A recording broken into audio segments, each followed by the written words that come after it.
In the next set of videos, we're going to be taking a look at conditional probability. Example 1. Make a tree diagram of flipping a coin 3 times. List the sample space at the bottom of the tree. So if we flip it 1 time, we'll get heads, tails. Flip it twice, we'll get heads, tails again. Flip it 3 times, we'll get heads, tails again. Now, it looks like I've exhausted my space, so I don't have the space at the bottom to put my sample space. So instead, I'll do it over to the side here. My possibilities are heads, heads, heads. And I'm just going to go in a systematic order. So I'm just going to keep going from the left to the right, and I'm just going to write all my possible outcomes. I now see I have heads, tails, heads. Heads, tails, tails. Now over to the right side of the branch of the tree, we have tails, heads, heads. Tails, heads, tails. Tails, tails, heads. And finally, tails, tails, tails. Looks like we have a total of 8 possibilities, 8 total outcomes. Okay, so example 1. If we wanted to find the probability of getting exactly 3 heads, it looks like in my sample space, now that I've written everything out, I really just have that one item that has 3 heads. So that'd be a 1 in 8 chance. Getting exactly 2 heads, so now I need 2 H's. So we have 1, 2, and 3. Looks like that's it. So we have a probability of a 3 in 8 chance of getting exactly 2 H's. And we can just repeat this procedure for the other probabilities. Exactly 1 H. 1, 2, 3 again. So we have a probability of 3 eighths. And then getting 0 H's. That's just tails, tails, tails. So that'd be 1/8. List A through D in a row. Okay, so I'm going to go ahead and write my probabilities in a row. And the reason why we're just kind of showing it in a row is actually if we wanted to add these values up, you can see if you get 3 plus 3 is 6, 7, 8. You get a 8 in 8 chance, or 1, a probability of 1. When you find out that the probabilities all add up to give you a value of 1, that's signifying something very important, that all of these probabilities have no overlap. There's no overlap in the probability. And if there's no overlap in the probability, we call these independent events. Okay, and if you think about it, flipping a coin does show independent events. Your first flip does not affect the outcome of the second flip. Flip 2 is not affected by flip 1. If flip 2 is not affected by flip 1, or if event 2 is not affected by event 1, then we call them independent events. If event 2 is affected by event 1, then we call those dependent events. Okay? And so dependent events would result in what we call conditional probability. In its formula form, what we're basically saying is that if you have 2 events, let's call it B and A again. If you have the probability of B, line A, what this is signifying is you are trying to find the probability of event B, given that it depends on event A actually occurring. Okay, so that would be a conditional probability.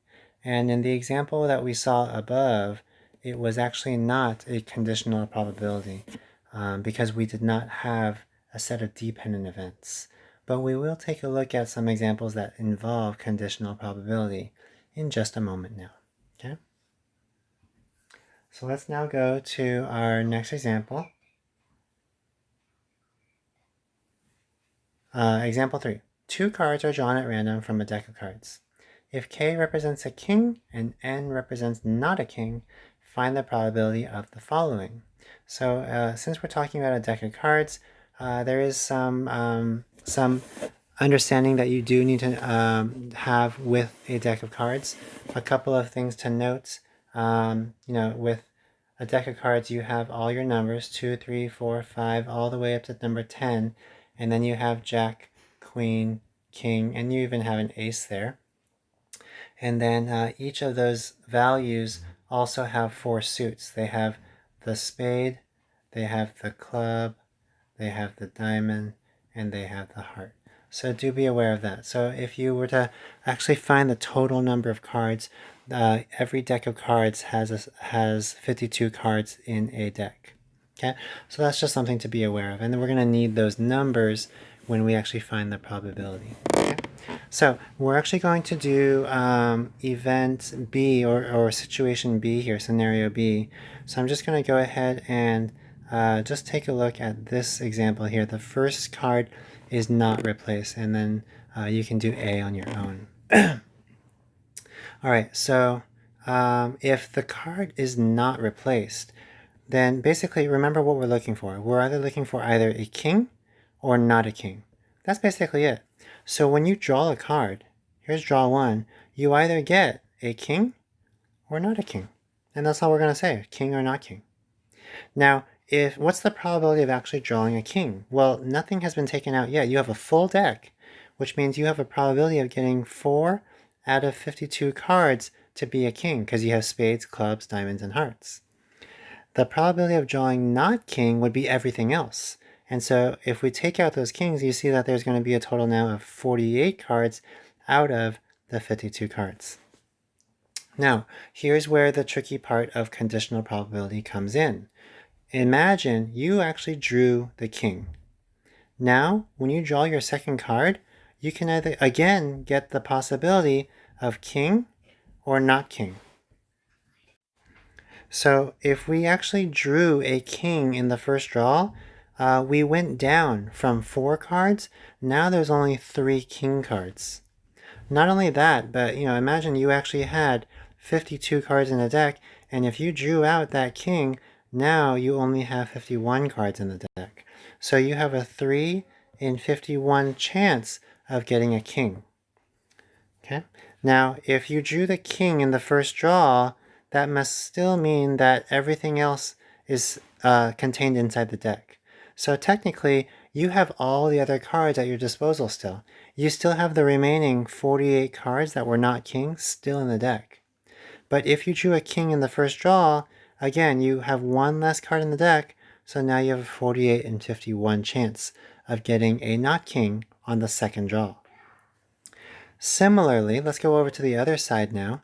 Imagine you didn't draw a king in the first place, which means you still have all 4 kings in your second draw. So you have a probability of getting the 4 kings still out of a total of, remember, since you drew a card in the first draw, you only have 51 cards left over.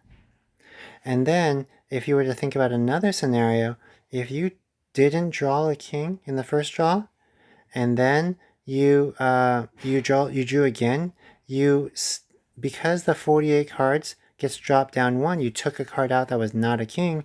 Now you only have a 47 cards that are not kings in the second draw.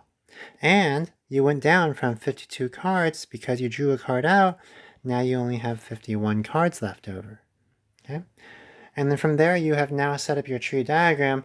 We can now go ahead and figure out the probabilities of getting king, king. What else do we want? King, not king. And then we also want the probability of not king, king, and the probability of not king, not king. So we're going to find all 4 of those probabilities. All right, so let's go ahead and begin. If we look at our tree diagram, we already have the probabilities. You're basically just saying that the probability of getting a king, king is 4 out of 52 initially, and then 3 out of 51 the second time around. So you want to multiply those together, just like how we had done the multiplication principle before. Okay, and then we can do, if we look at these numbers here, we can see that if you simplify this out, you're going to get a value of 1 over 221. Okay, the probability of getting king, not king, as we look at our tree diagram, we have the king is 4 out of 52, And then not king following that path would be 48 out of 51. Like that. Okay, and if we multiply those numbers together, we can see that we get a probability of 16 over 221. Okay, the probability of getting not king, king. Well, if we look at our tree diagram, we're going to follow along the path of 48 over 52, and we're going to multiply that with 4 over 51. Now, when I look at these numbers, I actually see that these two probabilities are actually very similar with each other, right? We have a 48 and 4 on top, 52 and 51 on bottom. So again, we'll get the same probability of 16 over 221. And then lastly, the probability of not king, we see on the tree diagram, we have 48 out of 52. And we multiply that by not king over here, which is 47 out of 51. And that'll give us a probability, simplifying, you get 188 over 221, just like that.